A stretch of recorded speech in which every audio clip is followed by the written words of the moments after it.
ನೀವು ನೋಡ್ತಾ ಇದ್ದೀರಾ ಫಿಲ್ಮಿ ಬೀಟ್. ನಾನು ಶ್ರುತಿ ಪಾಟೀಲ್. ಸ್ಯಾಂಡಲ್ವುಡ್ ನಲ್ಲಿ ಮೂಡಿ ಬರ್ತಿದೆ ಅಮ್ಮ ಸಿನಿಮಾ. ಅಮ್ಮನ ಪಾತ್ರದಲ್ಲಿ ಮಿಂಚುತ್ತಿದ್ದಾರೆ ರಾಗಿಣಿ ದ್ವಿವೇದಿ. ಫೈಸಲ್ ಸೈಫ್ ಆಕ್ಷನ್ ಕಟ್ ಹೇಳಿರೋ ಅಮ್ಮ ಚಿತ್ರ ಈಗಾಗಲೇ ಶೂಟಿಂಗ್ ಕಂಪ್ಲೀಟ್ ಆಗಿದ್ದು, ಇನ್ನೇನು ಸಿನಿಮಾ ರಿಲೀಸ್ ಮಾಡೋ ಪ್ಲಾನ್ ನಲ್ಲಿತ್ತು.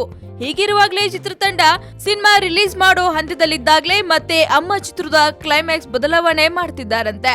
ಎಸ್, 4 ಭಾಷೆಯಲ್ಲಿ ಮೂಡಿ ಬರ್ತಿರೋ ಅಮ್ಮ ಚಿತ್ರ ಜಯಲಲಿತಾ ಅವರಿಗೆ ಸಂಬಂಧಿಸಿದ ಕಥೆಯನ್ನು ಸುದ್ದಿ ಈಗಾಗಲೇ ಎಲ್ಲೆಡೆ ವೈರಲ್ ಆಗಿ ಸೌಂಡ್ ಮಾಡ್ತಾ ಇದೆ.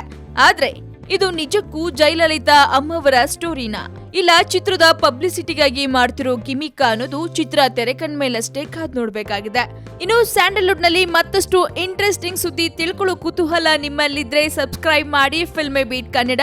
ಹಾಗೆ ಈ ವಿಡಿಯೋ ನಿಮಗೆ ಇಷ್ಟವಾದಲ್ಲಿ ಲೈಕ್ ಮಾಡಿ, ಶೇರ್ ಮಾಡಿ.